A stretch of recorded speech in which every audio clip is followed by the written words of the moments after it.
নাবি for my channel নাবিদিন motion. আশা করি আপনারা ভালো আছেন সবাই। সো আমার ডাটা স্ট্রাকচার সিরিজের আজকে চলে আসলাম আরেকটা নতুন একটা ভিডিও নিয়ে। ওকে, সো ধরেন আপনি ঢাকার কোনো একটা সুপার শপে কেনাকাটা করতে গেলেন। ওকে, এবং আপনার বিল হওয়ার পর আপনি ক্যাশিয়ারকে ১,০০০ টাকা দিলেন।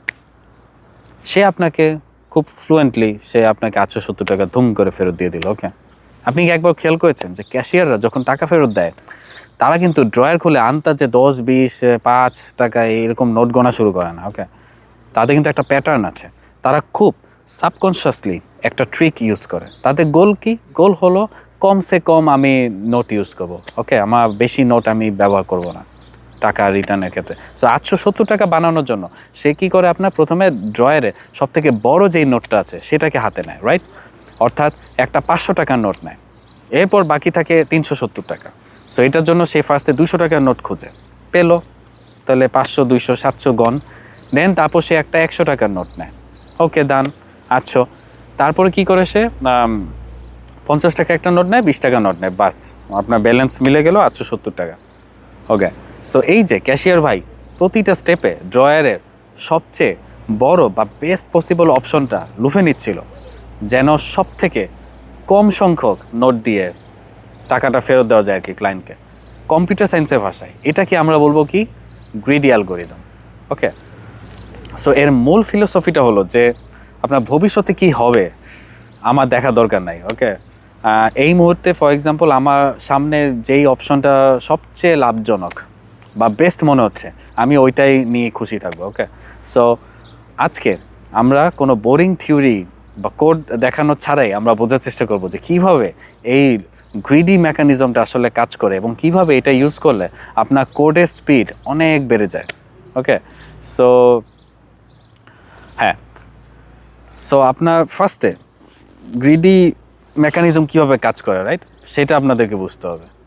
সো আপনি চিন্তা করেন যে আজকের, হ্যাঁ অনেকটা এরকম দান, আমি চিন্তা করছি যে কীভাবে আপনাদেরকে এটা বুঝাইতে পারি। হ্যাঁ, সো হ্যাঁ, আমাদের একটা কি একটা দেশি এক্সাম্পলের কথা আমার মাথা আসলো। হ্যাঁ, ধরেন আপনি একটা অফিসের ইন্টারভিউ দিতে গেলেন।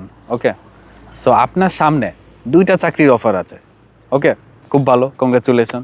সো অফার এতে প্রথম মাসেই আপনাকে ক্যাশ ১,০০,০০০ টাকা করে দিবে। ওকে, কিন্তু আগামী ৫ বছরে ওই কোম্পানিতে কোনো ইনক্রিমেন্ট প্রমোশন নাই। ওকে, আপনাকে ১,০০,০০০ টাকা দিবে এবং ৫ বছর কোনো ইনক্রিমেন্ট প্রমোশন নাই। সো মাথায় রাখেন।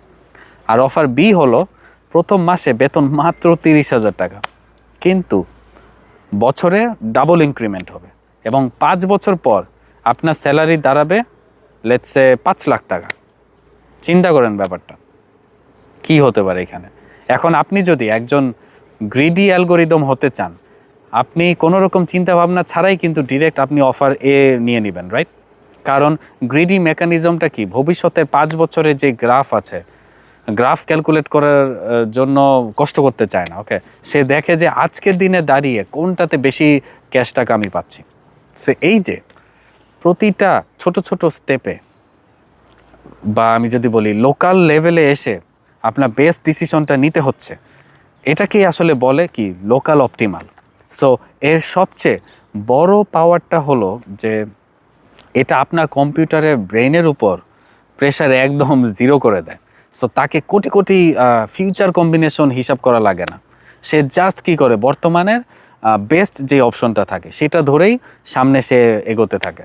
আর এই কারণেই গ্রিডি অ্যালগরিদমগুলো আক্ষরিক অর্থেই আপনার কি আলোর গতিতে আপনার কাজ করতে হবে। অবশ্যই আলোর গতি মানে আমি হাইপোথেটিক্যালি বুঝিয়েছি, আমি ওইটা বুঝাই নাই 3 × 10⁻⁸ মিটার/সেকেন্ড। হ্যাঁ, বাট হ্যাঁ আলোর গতিতে লাইট স্পিডে চলতে পারে।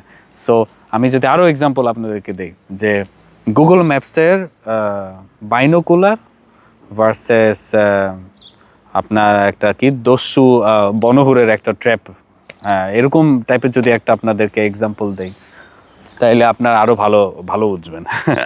বাট হ্যাঁ, অন্য একদিন দিব।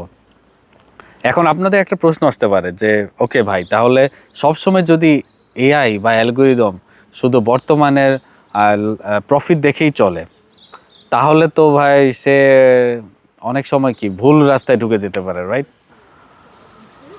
সো আপনি একদমই ঠিক ধরেছেন যে গ্রিডি অ্যালগরিদম সব প্রবলেম সলভ করতে পারে না, হ্যাঁ, কিন্তু যেখানে পারে সেখানে সে কিন্তু আনবিটেবল। ওকে, যেমন গুগল ম্যাপসের শর্টেস্ট পাথ খোঁজার যে অ্যালগরিদম আছে, ডাইকস্ট্রা অ্যালগরিদম ফর এক্সাম্পল, জানি না আপনার কয়েকজন সিএসসি ব্যাকগ্রাউন্ড থেকে দেখছেন, ধরেন আপনি ধানমন্ডি থেকে আপনি গুলশানে যাবেন, সো গুগল ম্যাপসে প্রতিটা মোড়ে এসে আপনি দেখছেন যে এই মুহূর্তে কোন গলিটা সব থেকে বেশি ফাঁকা এবং কম ডিস্টেন্সে।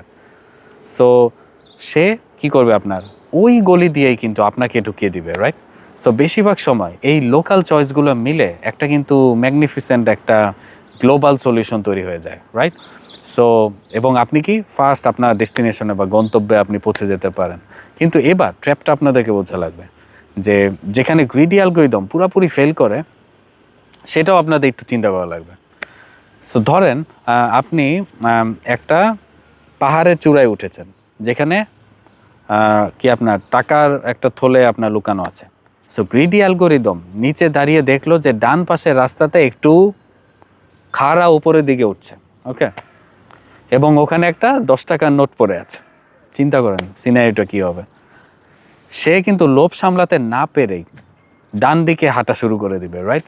কিন্তু সে দেখতে পেল না যে বাম পাশের রাস্তাটা প্রথমে একটু নিচে নামলেও ওই রাস্তা দিয়ে পাহাড়ের ওপারে যদি সে যেত, সে কিন্তু একটা সোনার খনি বা একটা 1 কোটি টাকার থলে পেয়ে যেত, রাইট? যেহেতু বামের রাস্তাটা শুরুতেই নিচে ছিল, অর্থাৎ কি ক্ষতি ছিল, রাইট? লোভী বা গ্রিডি অ্যালগরিদম কিন্তু ওইদিকে তাকায়ও নাই, মানে একটা গ্ল্যান্সও সে তাকায় নাই। সো একই বলে যে আপনার গ্রিডি অ্যালগরিদমের যে লিমিটেশন, সো সে শর্ট টার্ম প্রফিটের চক্করে পড়ে লং টার্মে যেই মেগা সলিউশন আছে সেটা কিন্তু মিস করে ফেলে।